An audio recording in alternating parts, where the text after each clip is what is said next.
Podem assentar, meus irmãos, por gentileza.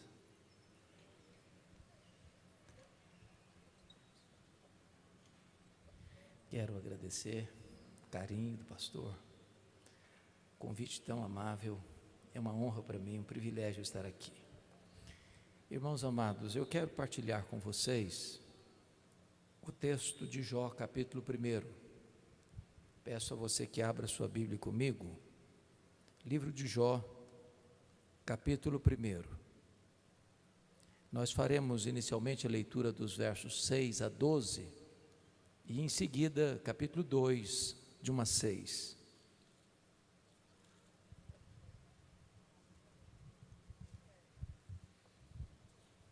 Esse texto diz o seguinte, eu vou usar a versão ARA, então se você tem outra versão, acompanhe comigo a leitura. Num dia em que os filhos de Deus vieram apresentar-se perante o Senhor, veio também Satanás entre eles. Então perguntou o Senhor a Satanás: de onde vens? Satanás respondeu ao Senhor e disse: de rodear a terra e passear por ela. Perguntou ainda o Senhor a Satanás: observaste o meu servo Jó? Porque ninguém há na terra semelhante a ele, homem íntegro e reto, temente a Deus e que se desvia do mal. Então respondeu Satanás ao Senhor: porventura Jó debalde ou inutilmente teme a Deus? Acaso não o cercaste com sebe, a ele, a sua casa e a tudo quanto tem? A obra de suas mãos abençoaste, e os seus bens se multiplicaram na terra. Estende, porém, a tua mão e toca-lhe em tudo quanto tem, e verás se não blasfema contra ti na tua face. Disse o Senhor a Satanás: eis que tudo quanto ele tem está em teu poder, somente contra ele não estendas a tua mão. E Satanás saiu da presença do Senhor. Capítulo 2. No dia em que os filhos de Deus vieram apresentar-se perante o Senhor, veio também Satanás entre eles apresentar-se perante o Senhor. Então o Senhor disse a Satanás: de onde vens? Respondeu Satanás ao Senhor e disse: de rodear a terra e passear por ela. Perguntou o Senhor a Satanás: observaste o meu servo Jó? Porque ninguém há na terra semelhante a ele, homem íntegro e reto, temente a Deus e que se desvia do mal. Ele conserva a sua integridade, embora me incitasses contra ele para o consumir sem causa. Então Satanás respondeu ao Senhor: pele por pele, e tudo quanto o homem tem dará pela sua vida. Estende, porém, a tua mão, toca-lhe nos ossos e na carne, e verás se não blasfema contra ti na tua face. Disse o Senhor a Satanás: eis que ele está em teu poder, mas poupa-lhe a vida. Podem assentar.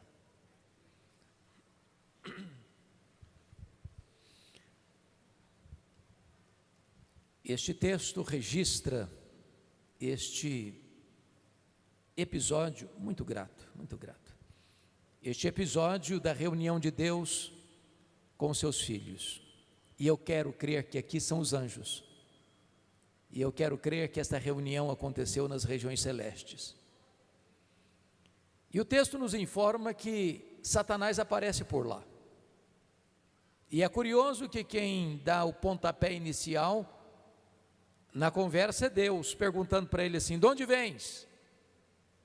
Satanás respondeu para Deus: de rodear a terra e passear por ela. Satanás é uma espécie de turista inveterado. Ele está por aí, está antenado, está de olho, está procurando uma brecha, está procurando alguém para devorar. E Deus cutuca de novo e pergunta assim: observaste o meu servo Jó? E Deus dá o currículo de Jó. Não há ninguém na terra semelhante a ele. Em outras palavras, ele é o homem mais piedoso dessa geração. Homem íntegro. Íntegro é aquilo que você é com a porta do quarto trancada, com a luz apagada, sem ninguém observando. Homem reto. Reto é aquilo que você é em público e todo mundo está vendo.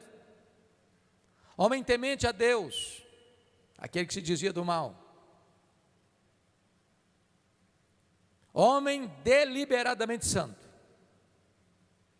Satanás poderia ter respondido para Deus assim: bom, esse eu não observei ainda, ando ocupado, tem outras agendas, quem sabe um dia eu boto os olhos nele.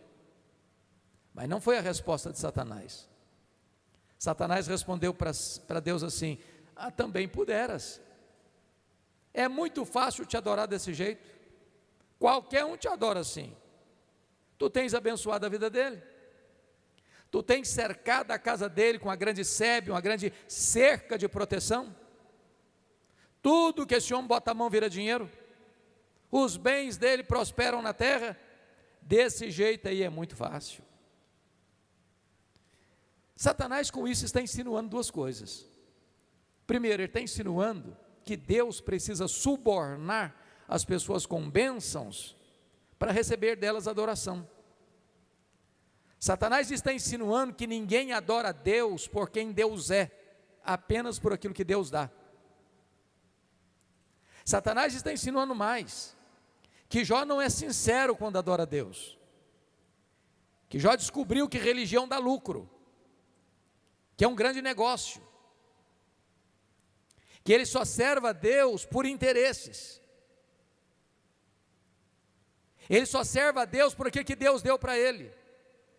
Mas se Deus retirar dele o que o próprio Deus dera para ele, o mesmo Jó que agora adora, vai blasfemar.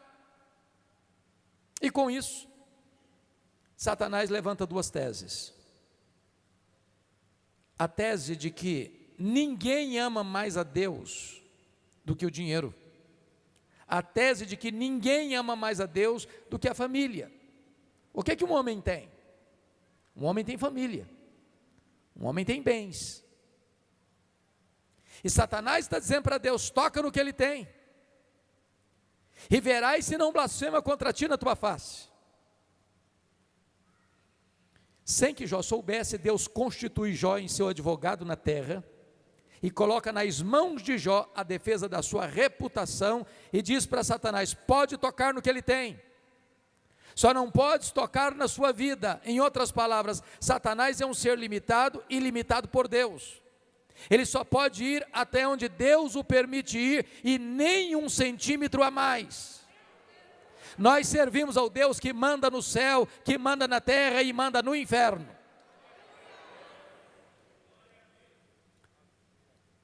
Com a permissão de Deus, Satanás sai dali para fazer um estrago na vida de Jó.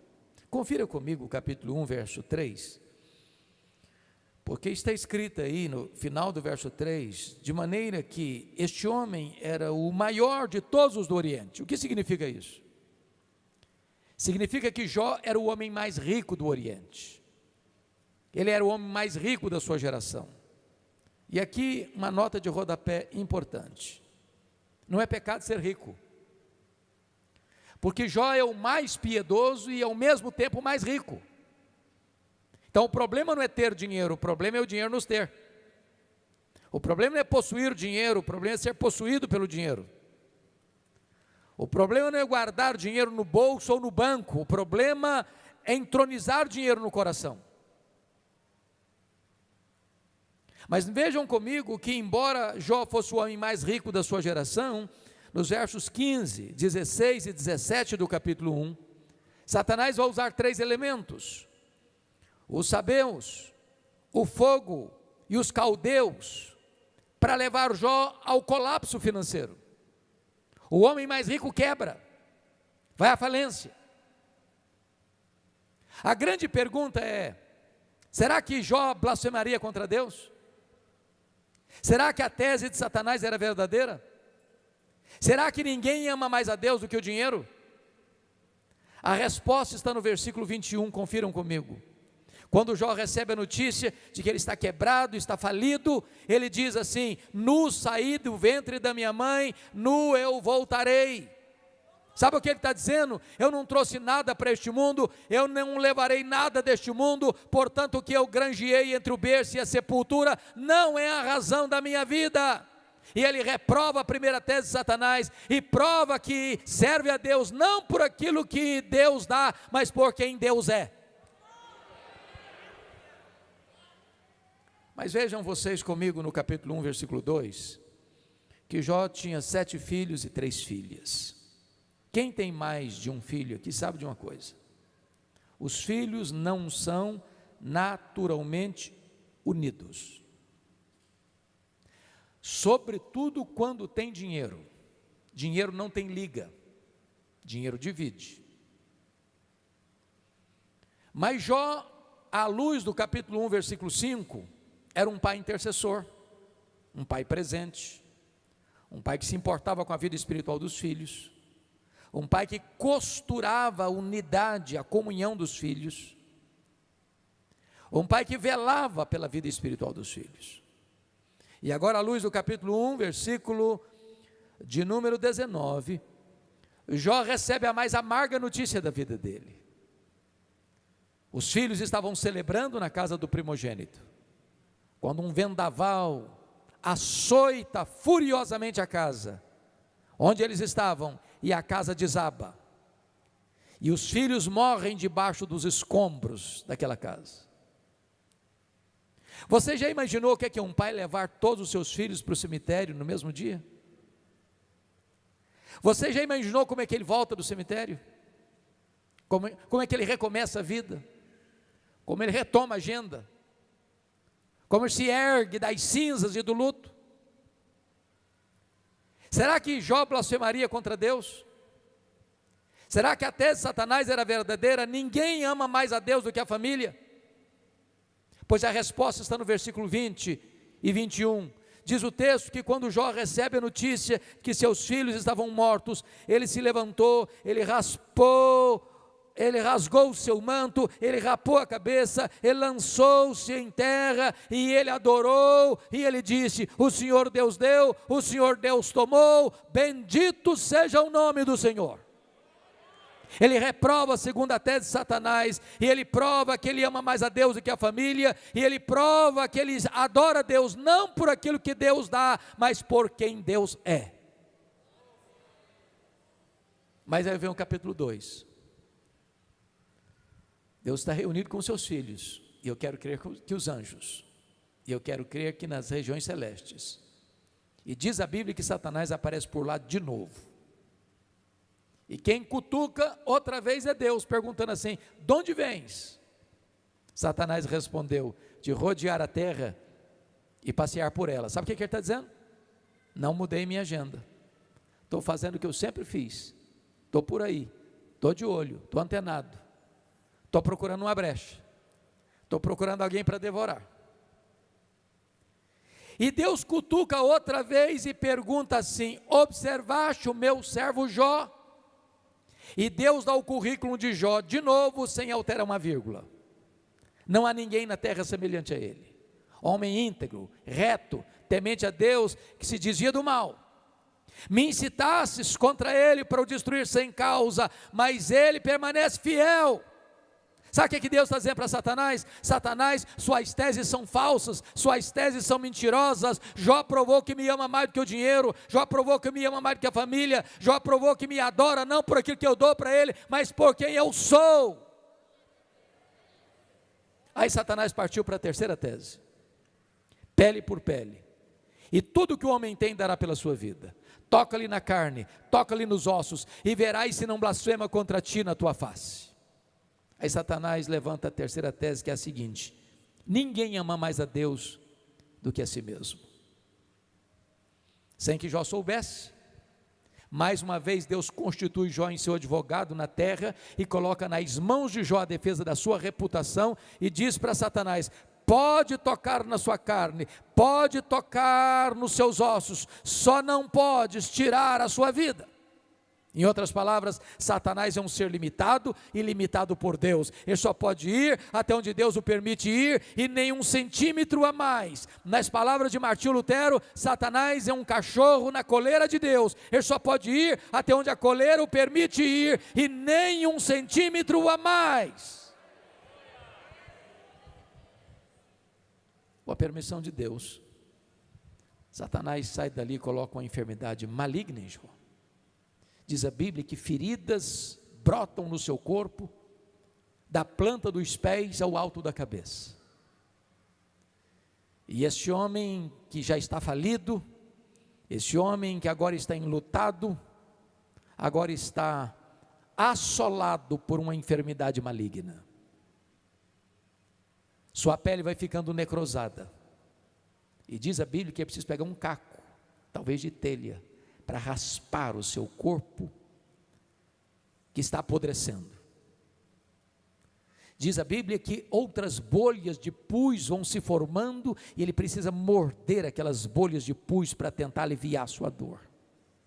Ele não consegue comer, ele não consegue dormir, ele não tem mais alívio.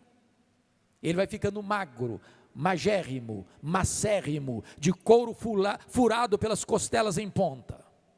As pessoas olham para ele e têm nojo dele. Ele é uma carcaça humana, ele é uma chaga viva, ele é uma ferida aberta, ele é um aborto vivo. Quando a mulher de Jó vê esse cenário tão triste e doloroso, diz a Bíblia que ela se rebela contra Deus e diz para o seu marido: ainda conservas a tua integridade, Jó? Amaldiçoa a Deus e morre. E ele responde para ela: tu falas como uma doida. Temos recebido o bem de Deus, não receberíamos também o mal?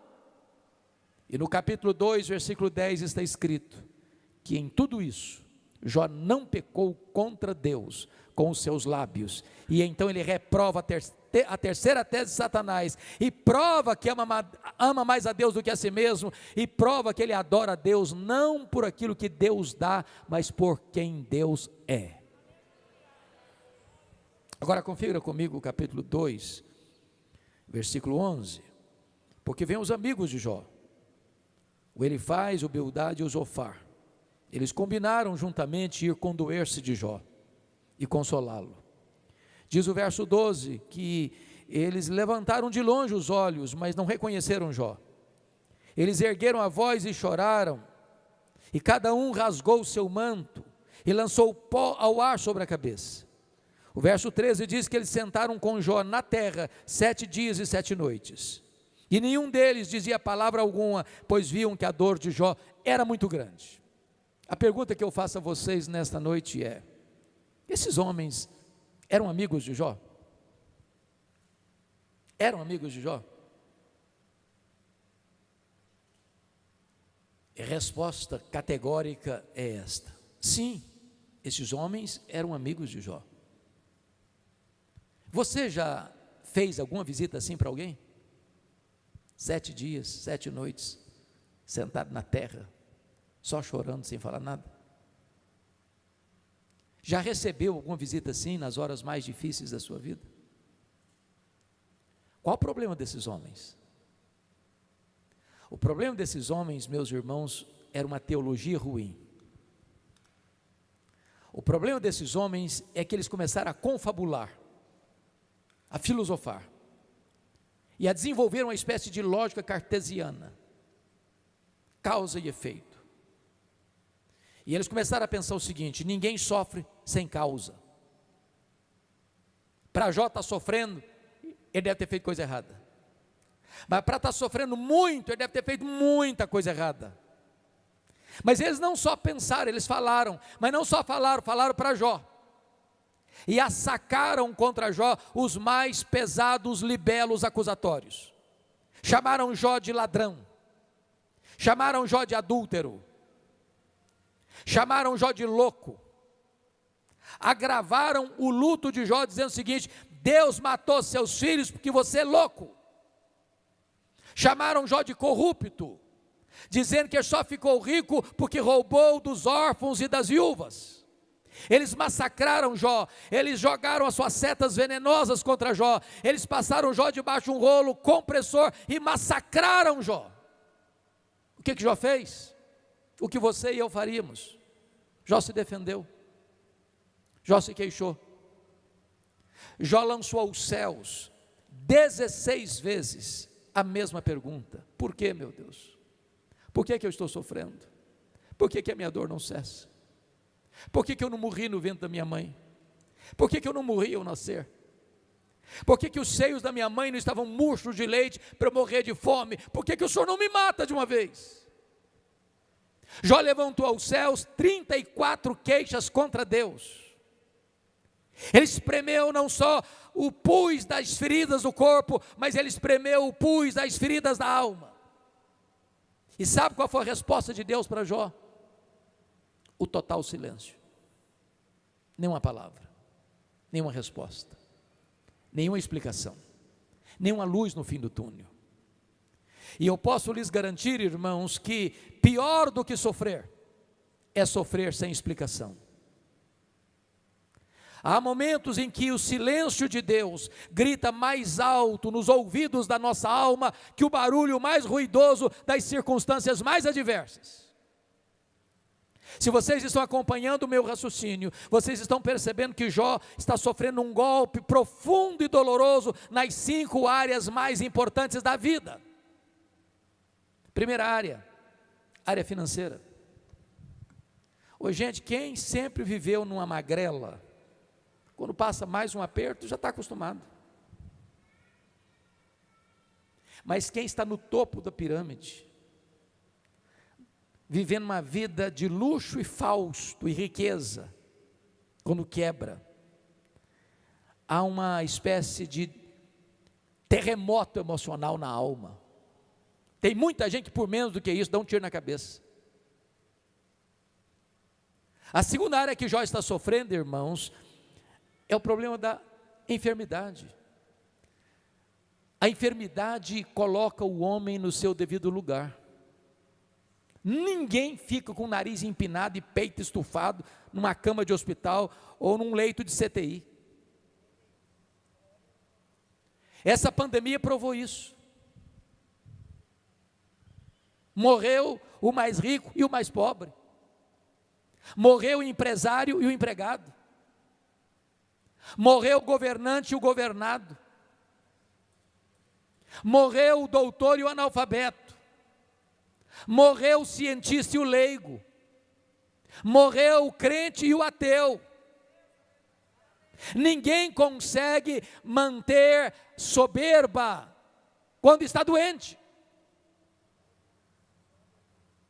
Mas a terceira área que Jó enfrentou crise, dificuldade, irmãos, foi no casamento. Na hora que Jó mais precisou da presença, do apoio da sua mulher, como aliviadora de tensões, como bálsamo nas suas feridas, ela olhou para ele e disse: você ainda está crendo em Deus, homem? Amaldiçoa esse Deus e morre logo. A quarta área que Jó enfrenta luta, irmãos, com os filhos. Eu quero lhes dizer que não é natural pai e mãe enterrar filhos, não é natural. Não é natural filhos furarem a fila, não é natural. Mas a quinta área que Jó está enfrentando problema é com as amizades. Aqueles que deveriam ser bálsamo, transformam-se em vinagre. Aqueles que deveriam ser consoladores, transformam-se em acusadores. Se vocês estão notando comigo, parece que Jó perdeu tudo. Jó está no fundo do poço. Mas quando alguém está no fundo do poço, só tem uma direção para olhar, é para cima. Jó perdeu tudo, Satanás pensou que tinha tirado tudo de Jó, mas uma coisa Jó não perdeu. Jó não perdeu a sua confiança em Deus, a sua fé em Deus. E quando ele estava no fundo do poço, ele arranca do peito um brado de esperança e diz: mais uma coisa eu sei, é que o meu Redentor vive. O meu Redentor vive. A crise mostra a sua carranca, a dor lateja em meu corpo, as lágrimas rolam em minha face, o luto machuca minha alma, as perdas financeiras são profundas e graves, mas uma coisa eu sei: o meu Deus é real, o meu Deus vive e eu verei o meu Redentor. Satanás pensou que tinha tirado tudo de Jó, mas ele não tinha entendido uma coisa: Deus era o tudo de Jó.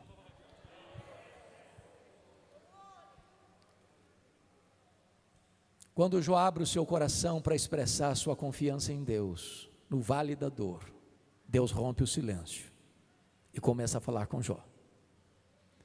Mas curiosamente, irmãos, quando Deus começa a falar com Jó, Deus não respondeu nenhuma das suas 16 perguntas. Quando Deus começou a falar com Jó, Deus não respondeu nenhuma das suas 34 queixas. Quando Deus resolveu falar com Jó, Deus fez para Jó 70 perguntas, 70, todas retóricas, impossíveis de serem respondidas. É como se Deus tivesse aberto as cortinas dos céus e despejado sobre ele torrentes abundantes, caudalosas, da sua glória, da sua majestade, do seu poder. Deus abre as comportas dos céus e derrama em catadupas luz e mais luz na mente de Jó, provando a Jó que ele era grande, soberano, majestoso, que o universo estava nas suas mãos, que as coisas todas estavam sob o controle da majestade que está assentado no trono. E Deus foi mostrando a Jó quão grande ele era, quão poderoso ele era, quão magnífico ele era, quão glorioso ele era, quão digno de honra e de glória ele era. E na medida que Jó vai sendo tomado por essa revelação do céu, Deus perguntando para ele: ô Jó, onde você estava quando eu lançava os fundamentos da terra? Ô Jó, onde você estava quando eu espalhava as estrelas no firmamento? Ô Jó, onde você estava quando eu impedi que as águas do mar invadissem a terra? E Deus foi se revelando a Jó, e se revelando a Jó, e se revelando a Jó, e Jó foi se encolhendo, e se encolhendo, e se encolhendo, e se encolhendo, para descobrir as 5 verdades mais revolucionárias da sua vida, que mudaram a sua história, e que nesta noite pode mudar a sua, a minha e a nossa história. Que verdades são essas? Confira comigo, por favor, no capítulo 42, elas estão lá, Jó 42.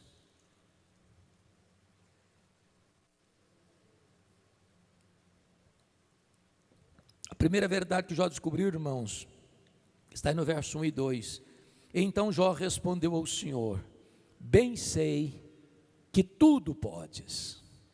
Jó descobriu a onipotência de Deus.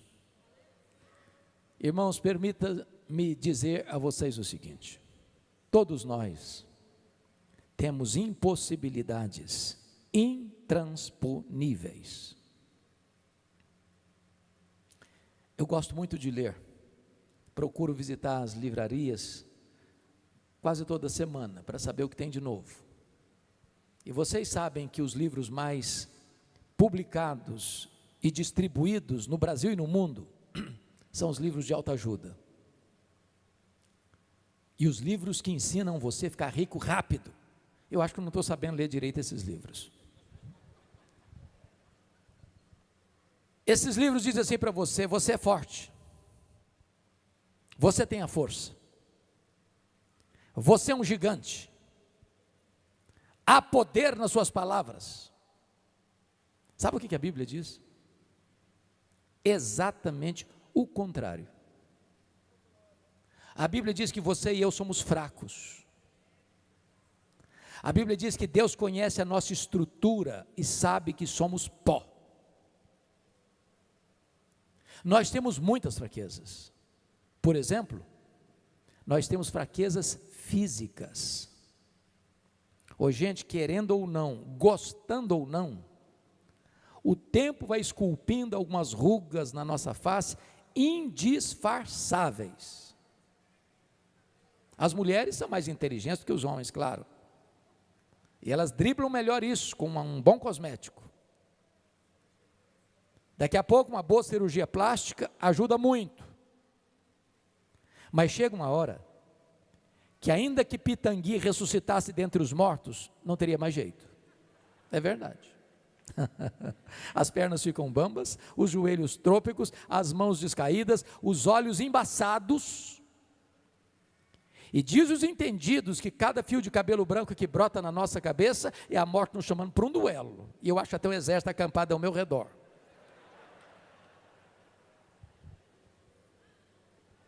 Nós temos fraquezas emocionais.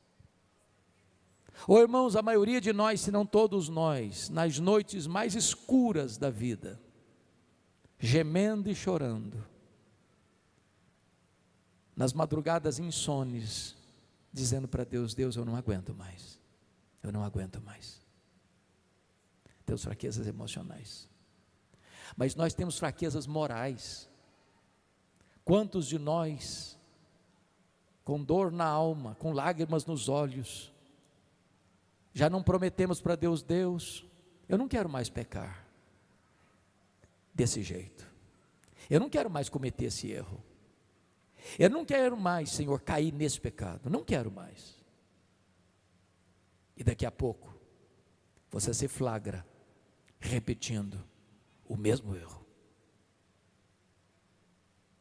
Não é porque faltou para você sinceridade, não, faltou para você poder. Nós temos fraquezas espirituais, nós somos um ser ambíguo, contraditório, paradoxal. Diz a Bíblia que o bem que queremos fazer não fazemos, o mal que não queremos, esse praticamos. Somos fracos. Mas é maravilhoso você poder afirmar o seguinte: mas o meu Deus tudo pode. Para Ele não tem causa perdida, para Ele não tem problema sem solução, para Ele não tem vida irrecuperável, para Ele não tem pecado que eu não possa perdoar. Onde há arrependimento, para Ele não tem casamento sem solução, não tem família sem resposta, Ele tudo pode. A coisa mais importante numa vigília de oração, numa reunião de oração, numa igreja que busca a face de Deus, é saber quem é o seu Deus, quão grande Ele é, quão poderoso Ele é, quão majestoso Ele é, quão digno de glória Ele é. Quem é o seu Deus? Quão grande é o seu Deus, quão poderoso é o seu Deus. Quando o profeta Isaías estava pensando sobre a majestade de Deus, ele diz que o seu Deus é aquele que mede as águas na concha da sua mão, o seu Deus é aquele que pesa o pó das montanhas em balança de precisão, o seu Deus é aquele que mede os céus a palmo, o seu Deus é aquele que espalha as estrelas no firmamento, e por ser forte em força e grande em poder, quando as chama pelo nome, nenhuma só delas ia faltar. O seu Deus é aquele que olha para as grandes nações econômicas, políticas e militares da terra, e considera todas elas como um pó numa balança de precisão, como uma gota num balde de água. Este é o seu Deus, Ele tudo pode.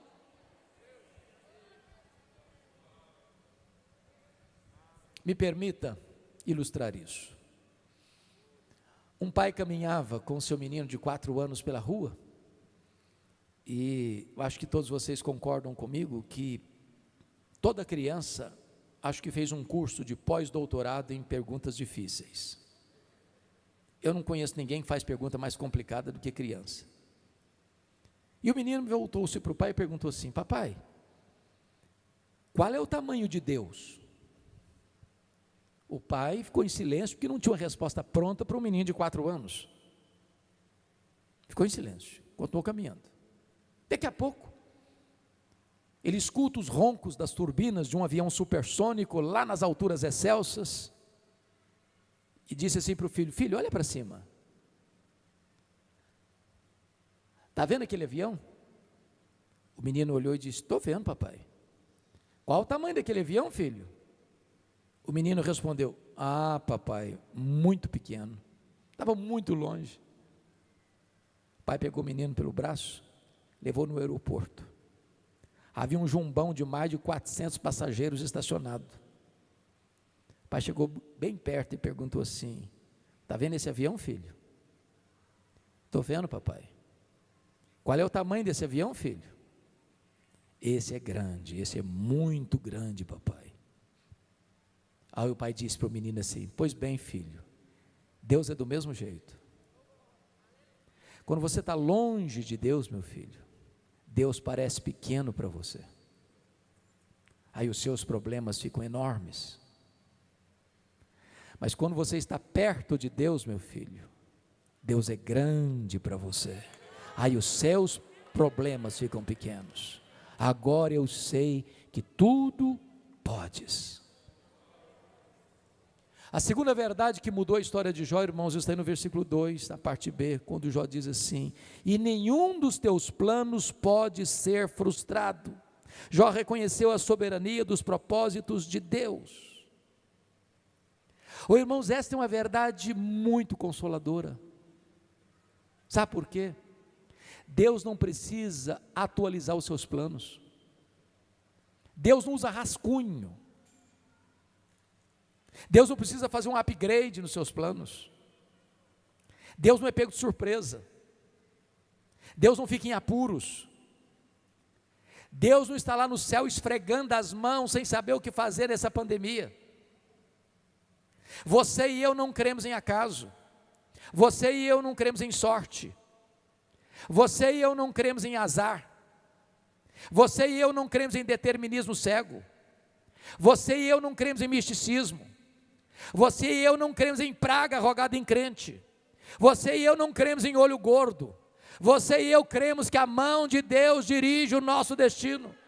Você e eu cremos que todas as coisas cooperam para o bem daqueles que amam a Deus, daqueles que são chamados segundo o seu propósito. Você e eu cremos que os planos de Deus são perfeitos e que Deus trabalha por nós e não contra nós. Saiba disso. Se Deus está permitindo você passar por uma tribulação, por uma dor, por um vale, por uma prova, Deus tem um propósito nisso. Deus está trabalhando e para reverter tudo isso em bem para você, porque Ele é bom, porque Ele é todo poderoso, porque Ele é Pai e porque Ele trabalha para aqueles que nele esperam. Mas há uma terceira verdade que mudou a história de Jó. Confiram comigo o versículo 3. Jó vai dizer o seguinte no verso 3, na parte B: na verdade eu falei do que eu não entendia, coisas maravilhosas demais para mim, coisas que eu não conhecia. Para você entender o que Jó está dizendo aqui, eu sugiro a você tirar um sábado ou um feriado, para dar uma lida no livro de Jó, numa sentada só.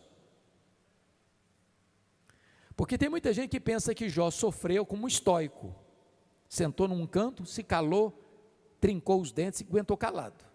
Não foi isso que aconteceu. Jó fez 3 coisas: Jó perguntou, Jó se queixou, Jó se defendeu. Jó fez 34 queixas contra Deus. Aí de repente Deus abre as comportas do céu e se revela para ele de uma maneira tão majestosa, tão gloriosa, tão poderosa, mostrando que tudo estava debaixo do seu controle e governo. E Jó botou a mão na boca e diz: meu Deus, quanta coisa que eu falei sem saber. Sabe o que eu aprendo aqui? O sábio é aquele que sabe que quase nada sabe. Porque quanto mais você sabe que pouco sabe. Que o que você não sabe é muito maior que o que você sabe. Então, você, quanto mais conhece a Deus, mais humilde você fica. Irmãos, ninguém pode conhecer a Deus e ser soberbo, ninguém. Quem pode ficar de peito estufado diante daquele que é o Todo-Poderoso, que está sentado no trono, que é o Rei da glória, diante de quem os serafins cobrem o rosto? Mas em segundo lugar, quem pode ficar de nariz empinado, conhecendo a si mesmo?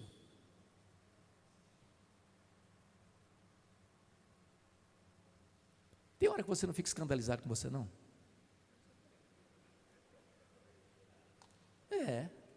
Falei: Deus, sou eu mesmo? Será que sou eu mesmo?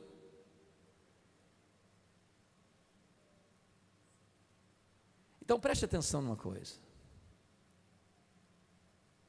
Se você encontra uma pessoa que está sempre se elogiando, sempre se enaltecendo, sempre falando das suas virtudes, sempre parecendo que ele é o herói, ele sabe mais, ele é mais piedoso, ele ora mais, ele lê mais Bíblia, ele é mais crente que os outros, é mais cheio do Espírito Santo que todo mundo, pode ter certeza de uma coisa: você está perto de uma pessoa que está longe de Deus.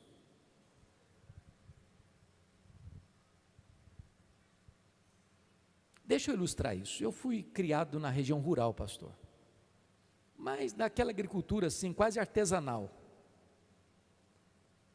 de colher uma roça de milho no muque, quando a roça fica pronta para colher. E você que tem experiência de vida rural, sabe de uma coisa: a diferença entre uma espiga boa, granada, e um restolho, que só tem sabugo e palha. Toda espiga, na hora de colher, ela se dobra. Se dobra. Mas o restolho, que só tem sabugo e palha, ele não se dobra nunca, ele fica empinadinho. Quando você encontrou uma pessoa muito empinadinha, pode saber de uma coisa: é restolho, só tem sabugo e palha.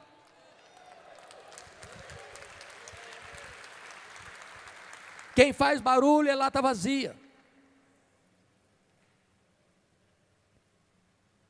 Meus amados irmãos, Jó vai entender a necessidade de reconhecer a sua limitação de conhecimento.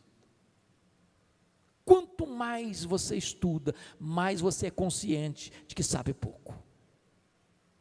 Quanto mais Bíblia você estuda, mais você entende que você só está arranhando a superfície. Quando você encontrar uma pessoa assim: não, eu sei Bíblia de capa a capa, posso saber, pergunta João 3,16, não sabe onde fica.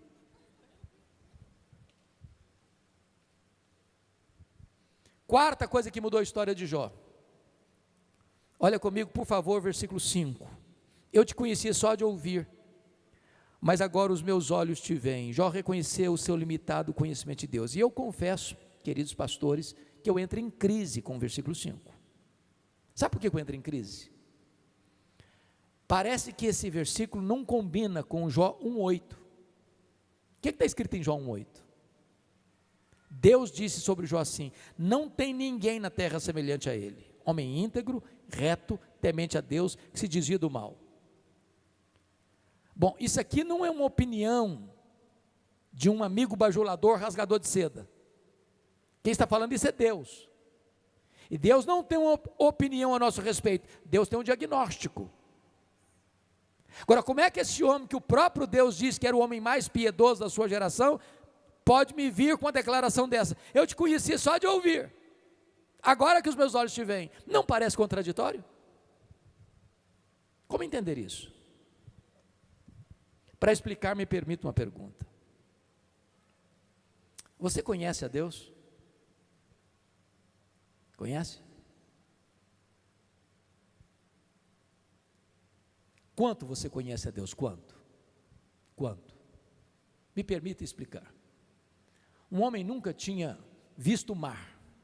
Não sei se ele era mineiro ou goiano, brincando com vocês. Mas um dia ele fez uma viagem para o litoral. E ao ver o mar, ele ficou extasiado e exclamou: agora eu conheço o mar. Chega um marujo, com a pele tostada de sol e sal, e diz para ele assim: eu também conheço o mar. Qual a diferença entre eles? Você conhece a Deus? Quanto você conhece? João 17,3 diz que a vida eterna é esta: conhecer a Deus e a Jesus Cristo, a quem enviaste. A própria essência da vida eterna é conhecer a Deus. Sabe o que você vai fazer no céu depois que você tiver 1 milhão de anos lá na glória, com o corpo glorificado? Você vai estar conhecendo a Deus. Sabe o que você vai estar fazendo no céu depois que você tiver 1 bilhão de anos lá na glória? Você vai estar conhecendo a Deus. Nem toda a eternidade será suficiente para você esgotar o conhecimento de Deus, porque Deus é inesgotável em seu ser. Jamais haverá um tempo na eternidade onde você poderá dizer: bom, agora eu conheço tudo, não precisa mais nada para conhecer, não tem mais nada para conhecer, agora já posso botar a vida no piloto automático. Não! Você vai conhecer a Deus, você vai glorificar a Deus, você vai amar a Deus, você vai fruir a presença de Deus, você vai servir a Deus, e o céu vai ser dinâmico, e você vai conhecer, e conhecer, e conhecer, e nunca vai esgotar o conhecimento de Deus. Agora eu entendo Jó. Sabe o que ele está dizendo? Só estou arranhando a superfície. Só arranhando a superfície. Tem mais. Tem muito mais, tem infinitamente mais. Agora eu entendo o profeta: conheçamos e prossigamos em conhecer ao Senhor. Mas a última verdade, irmãos, que mudou a história de Jó, está no versículo 6. Confira comigo. Por isso eu me abomino e me arrependo no pó e na cinza. Jó reconheceu a enormidade do seu pecado, e eu entro em crise de novo, porque esta confissão fica bem na boca de um ladrão, de um assassino, mas na boca do homem mais piedoso? Se o pastor da igreja chegar no púlpito no domingo à noite e dizer: meus irmãos, eu quero dizer para vocês que eu me abomino no pó e na cinza, tem muita gente que vai torcer o nariz. Como é que eu entendo isso aqui? Me permita explicar.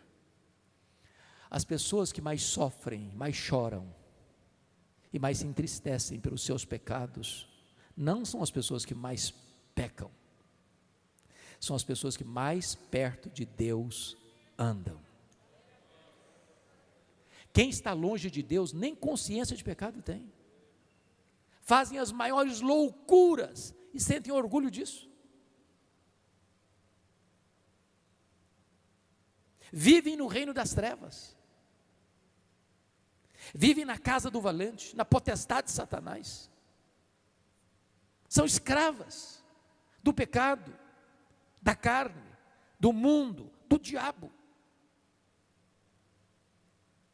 Mas você que foi tirado da potestade de Satanás, você que foi arrancado da casa do valente, você que foi tirado do império das trevas, você que veio para o reino da luz, o pecado incomoda você, o pecado aflige você, o pecado maltrata você, e você não convive com o pecado e com paz na alma, porque quando você peca, o Espírito Santo fica triste, e você fica triste, e enquanto você não admite, enquanto você não reconhece, enquanto você não confessa, enquanto você não abandona, não tem paz na sua alma.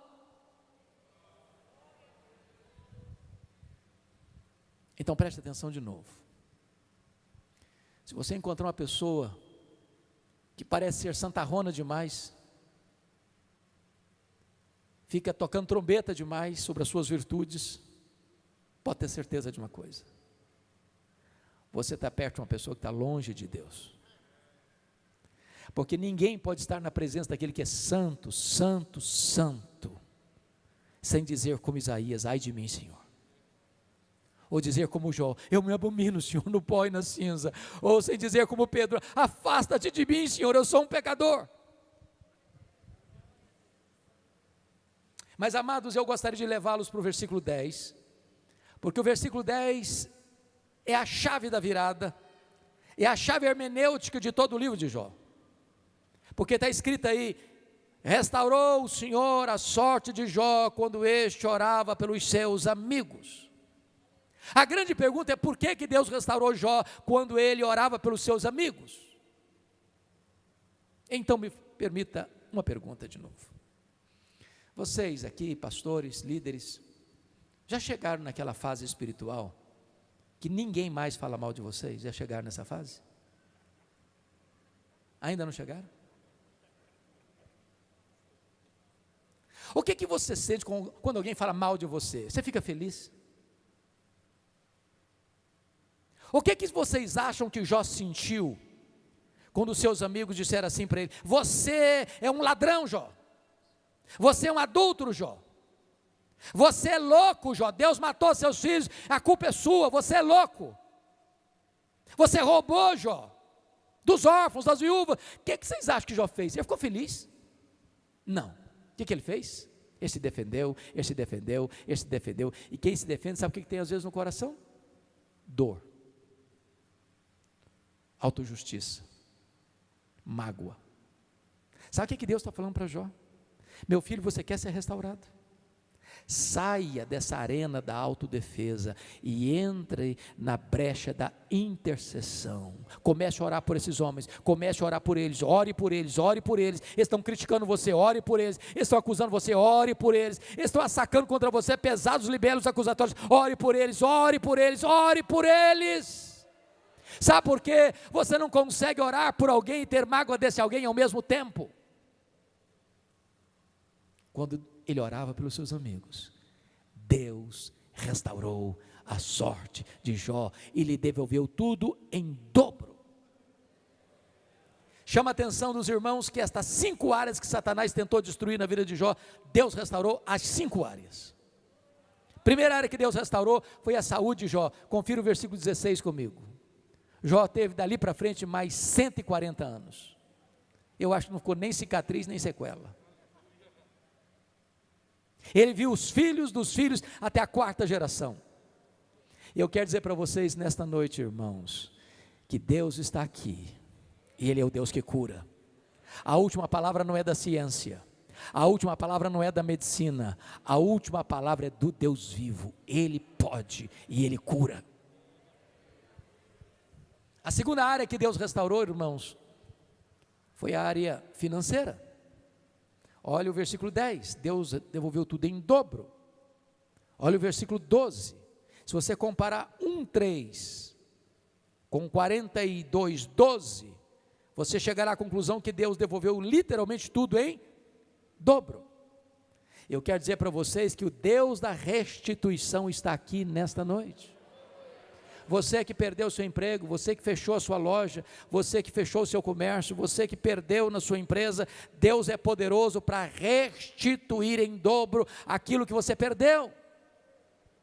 Ele é o Deus da restituição. A terceira área que Deus restaurou, meus irmãos, foram as amizades. Olha o versículo 8. Eu acho isso magnífico porque aqueles homens que acusaram Jó, os amigos, agora Deus chega para eles e diz assim: olha, vocês lembram aquele homem que vocês criticaram? Pois é, aquele homem é mais justo que vocês. Vocês vão ter que ir lá naquele homem que vocês criticaram, para aquele homem orar por vocês, e eu vou atender a oração daquele homem, porque ele é mais justo que vocês. Sabe o que Deus está fazendo aqui? Honrando Jó. Eu vou lhes dizer uma frase. Se vocês guardarem essa frase, ainda que esqueça o resto, me dou por satisfeito. E a frase é esta: cuida bem da tua piedade, e Deus cuidará da tua reputação. Você não tem que se defender, você tem que andar com Deus, porque quando você anda com Deus, Deus defende você. Quando você anda com Deus, quem criticou você vai ter que voltar a você e mudar de opinião a seu respeito. A quarta área que Deus restaurou, meus irmãos, foi o casamento. E é curioso que o texto não relata sobre o casamento. 42 não fala nada. Como Jó não casou com outra mulher, porque se tivesse casado devia estar registrado, pressupõe necessariamente que casou com a mesma. Restaurou o casamento com a mesma. Bom, agora eu gostaria de brincar um pouco com vocês e pensando numa coisa só. Imagine comigo se o Jó fosse brasileiro. O que teria acontecido? Quando ele estava numa magrela,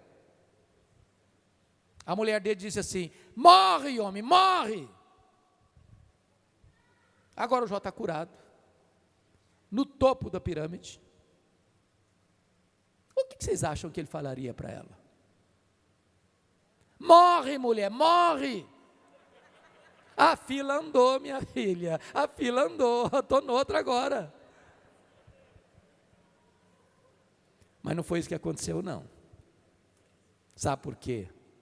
Porque Deus é especialista em pegar cacos e fazer deles um vaso novo.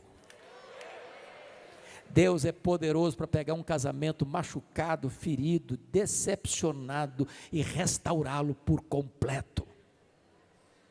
A solução para um casamento em crise não é o divórcio, é o perdão e a restauração.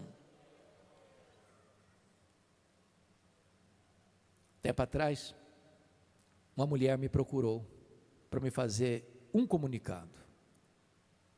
E ela estava brava. Quando a mulher fica brava, o homem fica meio espantado. Ela chegou e disse: pastor, eu vim comunicar ao senhor que eu estou me divorciando. Eu tomei um susto, nunca podia imaginar aquilo. E eu perguntei: mas por quê? E ela me fuzilou com o olhar e disse: secou. Está claro para você botar a legenda? Eu falei: secou, minha filha? Ué, mas se secou, tem esperança? Você não leu na Bíblia lá que a vara seca de Arão floresceu? Pois Jesus faz florescer o que está seco no seu coração. Ela diz: pastor, o senhor está ficando maluco, o senhor está ficando doido, o senhor não está me entendendo. Eu estou falando para o senhor que morreu, está claro, morreu. Falei: morreu, minha filha? Ué, mas se morreu, tem esperança? Você não leu na Bíblia lá que Jesus ressuscita os mortos? Pois ele ressuscita o amor que está no seu coração morto aí. Falei: pastor, o senhor está biruta mesmo. Eu estou falando para o senhor que acabou, não tem mais nada, acabou. Falei: acabou, minha filha? Ué, mas se acabou, tem esperança? Você não leu na Bíblia lá que Deus chama a existência as coisas que não existem mais? Pois Jesus é poderoso para chamar a existência até o que não tem mais aí. Você não vai divorciar agora não, você vai orar comigo, depois você volta aqui e nós vamos conversar. Deu uma semana, a mulher voltou. Falei: pastor, acabou a vontade de divorciar. Estou cheia de esperança, cheia de sonhos, Deus está curando meu casamento, restaurando a nossa vida. Quer dizer para você que com Deus tem esperança, com Deus tem saída. Mas a última área que Deus restaurou, queridos, foram os filhos. Confira comigo capítulo 1, versículo 2, ó, teve 7 filhos e 3 filhas, agora 42, 13, ele teve mais uma vez 7 filhos e 3 filhas.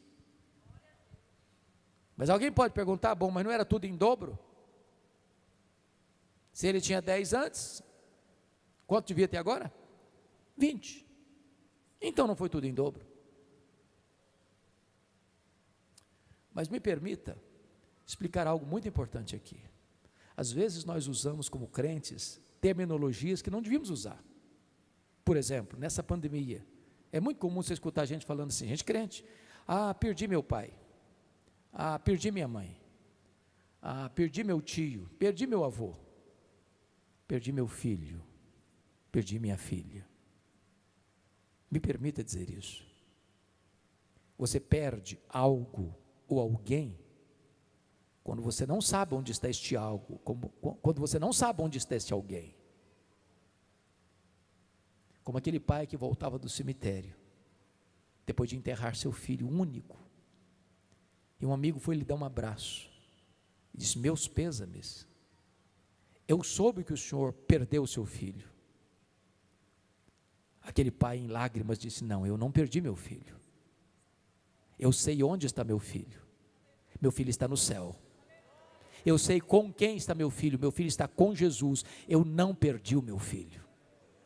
João agora tem 10 filhos no céu, João agora tem 10 filhos na terra. Deus restaurou e restaurou completamente. Sabe o que Satanás queria? Colocar Jó longe de Deus. Sabe o que Satanás conseguiu? Colocar Jó mais perto de Deus. Sabem por quê? Porque os planos de Deus não podem ser frustrados. Este é o nosso Deus, a Ele a honra, a glória e o louvor, agora e para sempre. Amém.